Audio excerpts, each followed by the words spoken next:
바랍니다. 우리 다른 강고는 주보로 참조하시고요. 오늘 함께 은혜 받으실 말씀 창세기 32장 24절에서 26절 말씀입니다.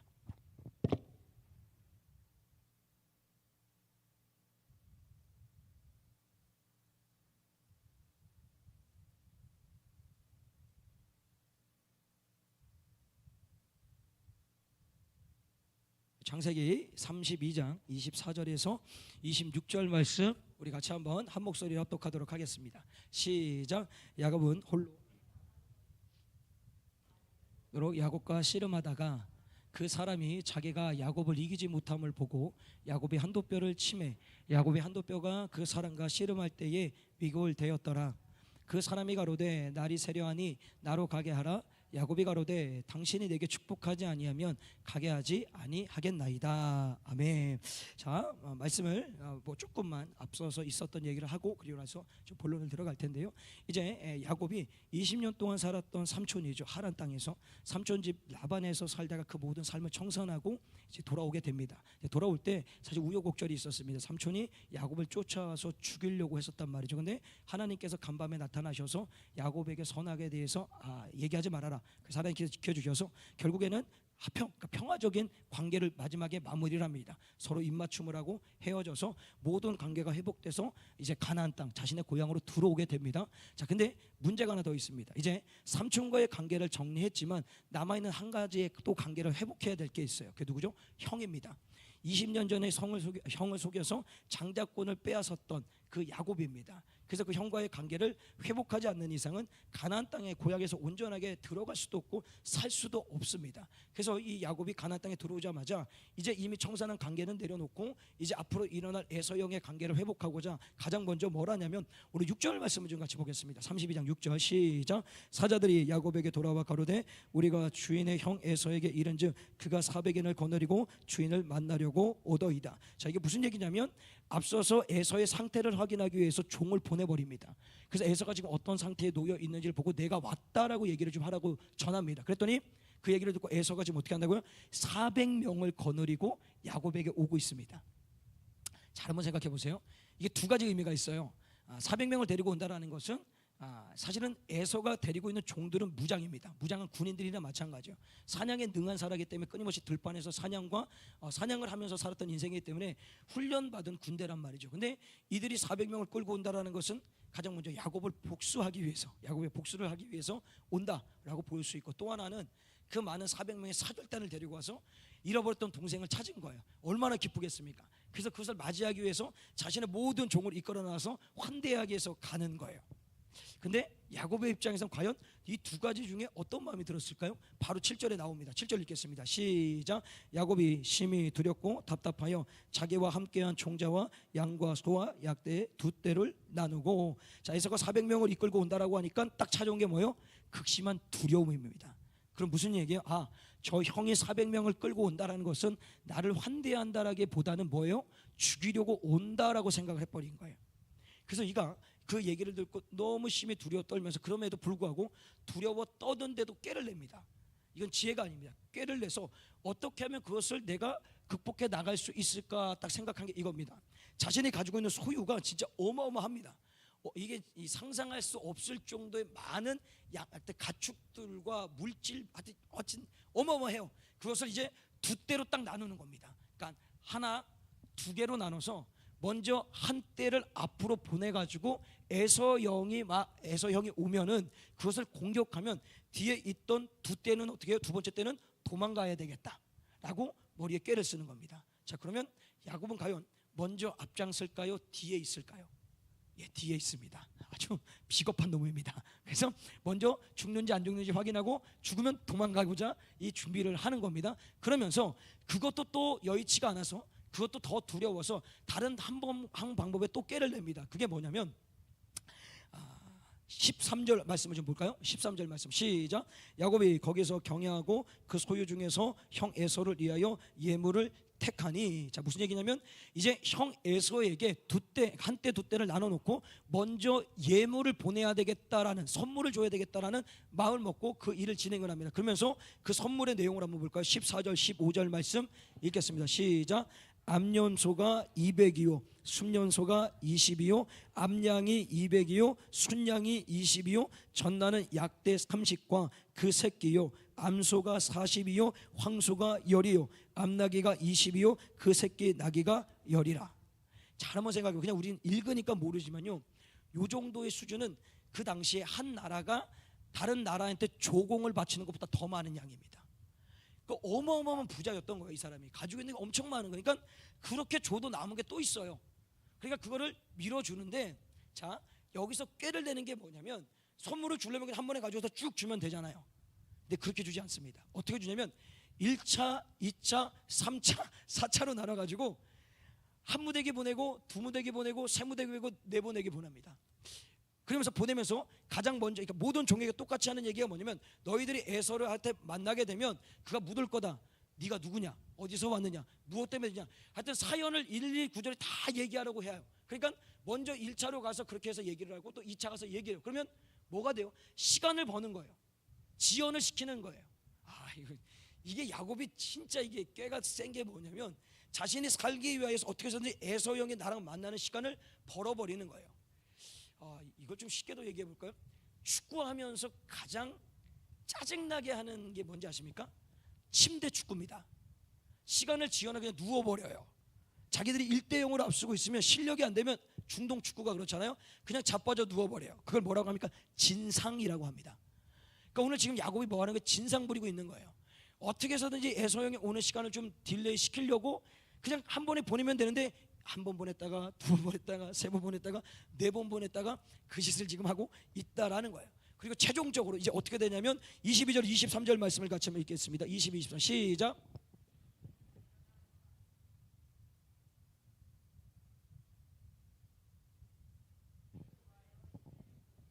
그 소유도 건네고, 자 이제 자기와 함께 있던 남아있던 가족 뭐 종 할 거 없이 모든 소유까지 해서 약복강 나루에서 건너게 합니다. 건너고 나서 이제 24절에 딱 보면 야곱이 홀로 남았더니, 자기 이제 혼자만 딱 남게 된 거야. 마지막까지 다 보내놓고 자기는 딱 강 건너에 기다리고 있는 거야. 자 물론 이것도 참 나쁜 거지만, 근데 이 사실은 이 홀로 남았다라는 그 의미 안에 어떤 것이 있냐면, 가족도 보내고 종도 보내고 소유도 보내고 나서 내가 혼자 남았다라는 것은 결국 뭐예요? 이 남아있는 가족들이든 종이든지 간에 내 물질이든지 간에 내가 지금 당면한 문제를 해결해 주는 사람이 아무도 없다라는 거예요. 그래서 홀로 남아있는 거예요. 사실 인생은 홀로 남는 겁니다. 홀로 남게 돼 있는 거예요.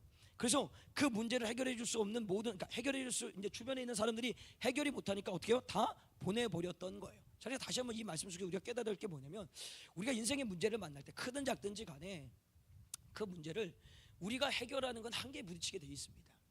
그러니까 인간이 뭔가 해결하겠다, 어떤 조언을 주고 뭐 일말에 도움을 줄 수 있지만 그것을 완벽하게 해결해 줄 수 있는 인간은 이 땅 가운데 아무도 없습니다. 근데 참 신기한 건 뭐냐면, 끊임없이 우리는 현실에 보여지는 인간, 그러니까 사람을 보고 해야 되고요, 환경을 보고 상황을 보고 물질을 보고 권력을 보고 명예를 본단 말이에요. 이익을 보는 거예요.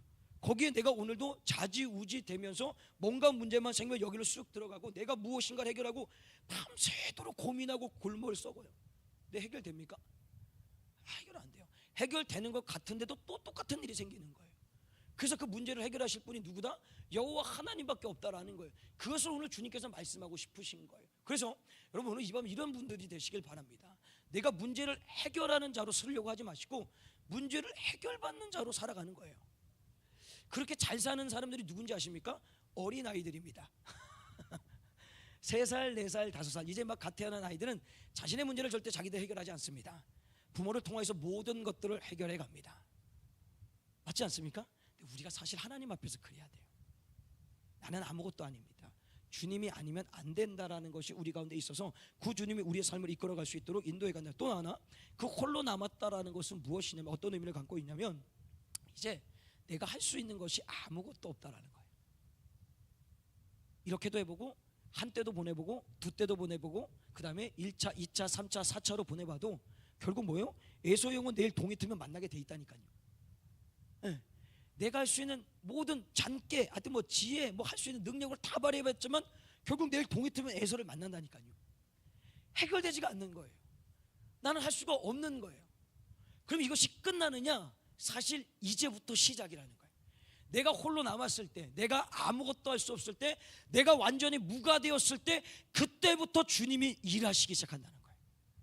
이걸 우리는 기대하면서 신뢰하면서 살아가야 된다는 거예요. 근데 우리는 이걸 기대하지 못해. 그냥 오늘도 어떻게든지 막 그냥 바둥바둥 아둥바둥 해가지고 내가 뭔가를 이뤄보자고 애를 써요. 아니죠. 결국 바닥까지 쳐봐야 그때서야 힘이 빠지는 거예요. 야곱이 힘이 빠지는 거죠. 힘이 딱 빠지는 그때부터 누가 일을 하시기 시작합니까? 하나님이 일하시기 시작하는 거예요. 하나님이 아니면 안 된다라는 게 보여지기 시작하는 거예요. 그러면서 어떻게 일해 가십니까? 자, 24절 오늘 다시 한번 읽겠습니다. 본문 24절 시작. 야곱은 홀로 남았더니 어떤 사람이 날이 새도록 야곱과 씨름하다가, 어떤 누군가, 누군지 야곱은 알 수 없습니다. 또한 우리도 사실 알 수 없지만 알 수 있죠. 우리는 이미 성경에 나와 있으니까 하나님의 사람, 주의 천사가 왔는 거예요. 근데 야곱은 아직 몰라요. 그가 누군지. 근데 뭘 지금 했다고요? 그가 왔더니 씨름을 걸었어요. 그러니까 싸움을 걸은 거예요. 그래서 밤새도록 싸우는 거예요.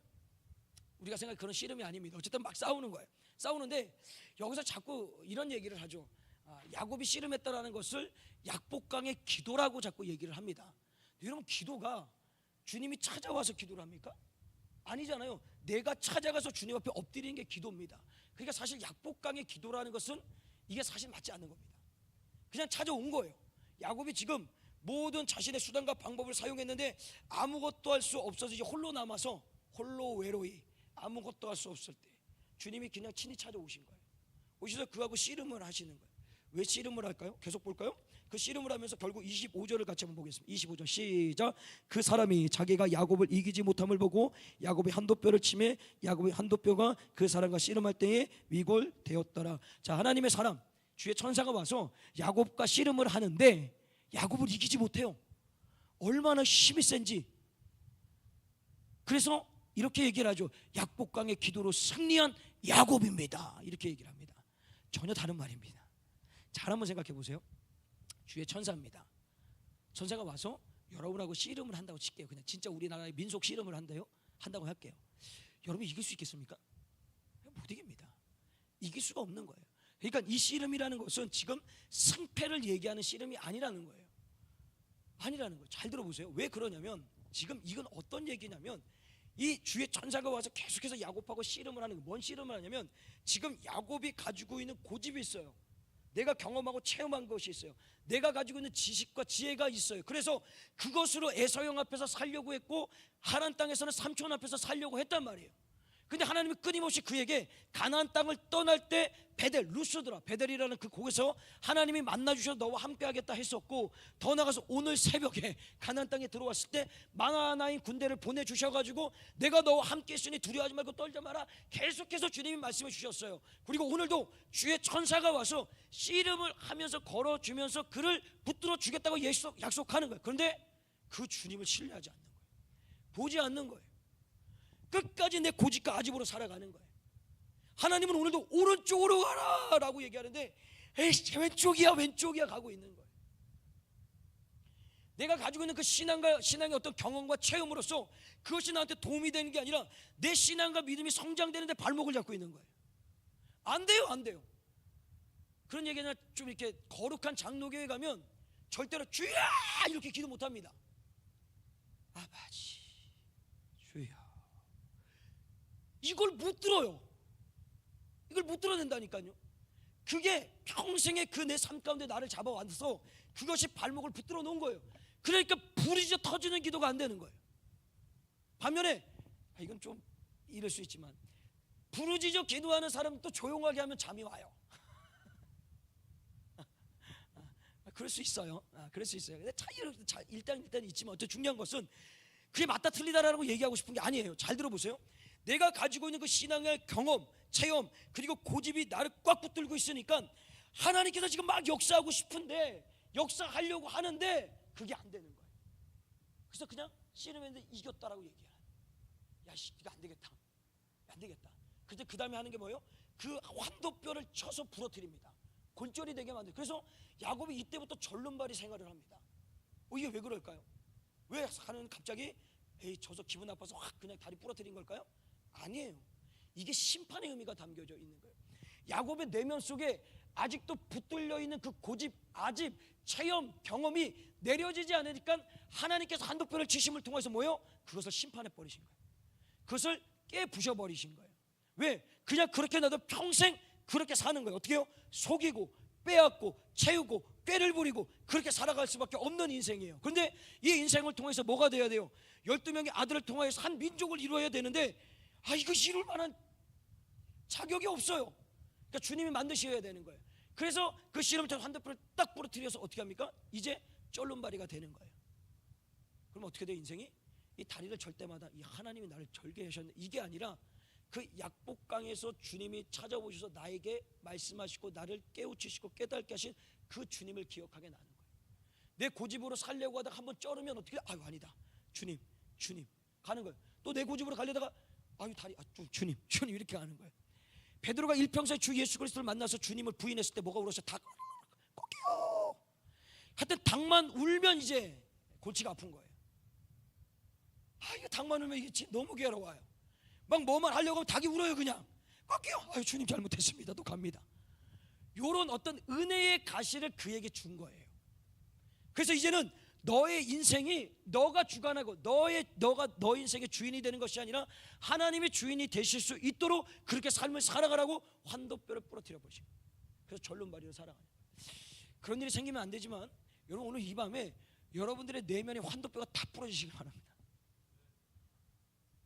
여러분이 가지고 있는 모든 고집들, 아집들, 경험들, 체험들이 성령의 불로 다 태워주길 소망합니다.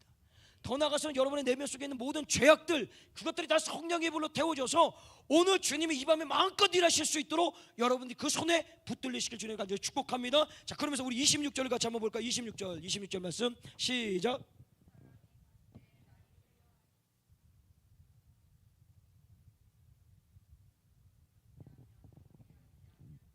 자, 이제 모든 씨름이 끝났어요. 이제 날이 밝아져요.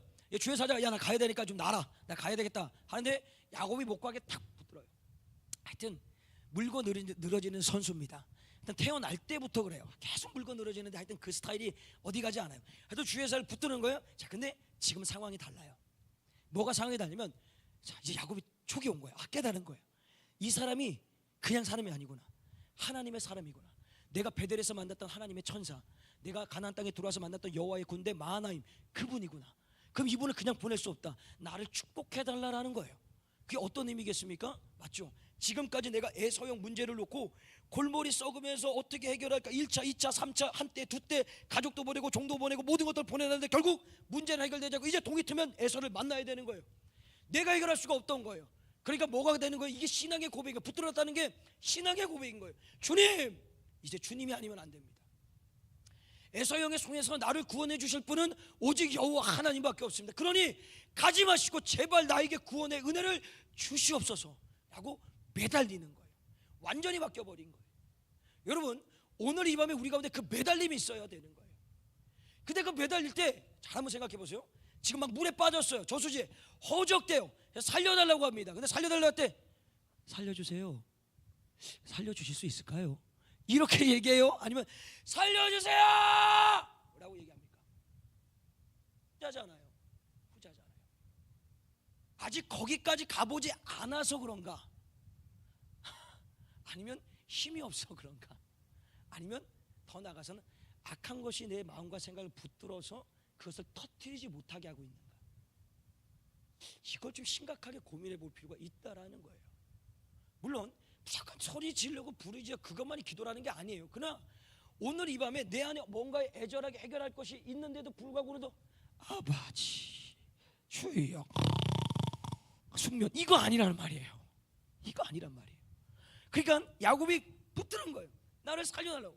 그랬더니 어떤 일이 일어납니까? 27절 뜬금없는 얘기를 합니다. 우리 27절 읽겠습니다. 시작. 그 사람이 그에게 이르되 내 이름이 무엇이냐? 그가 가로되 야곱이니이다. 뭐라? 갑자기 붙들었더니 네 이름이 뭐냐? 라고 물어요. 정말 이름을 몰라서 물었을까요? 아니에요. 이름을 모르지 않습니다. 야곱인지 다 압니다. 근데 이 이름을 묻는다는 그 얘기가 어떤 의미를 담겨져 있냐면 이거예요. 야곱이라는 거예요. 너는 야곱 같은 인생을 사는 거예요. 움켜쥐고 빼앗고 속이고 쌓고 꾀를 부리는 그 인생으로 살았다. 그 내면을 보게 하시는 거예요. 야곱이구나. 내가 그런 인생이구나. 내가 주님을 믿는다고 하면서 오늘도 내 능력으로, 내 힘으로, 내 지혜로 살려고 몸부림친 인생이었구나. 그거를 보게 하시는 거예요. 그래서 그 다음에 28절에 뭐라고 얘기합니까?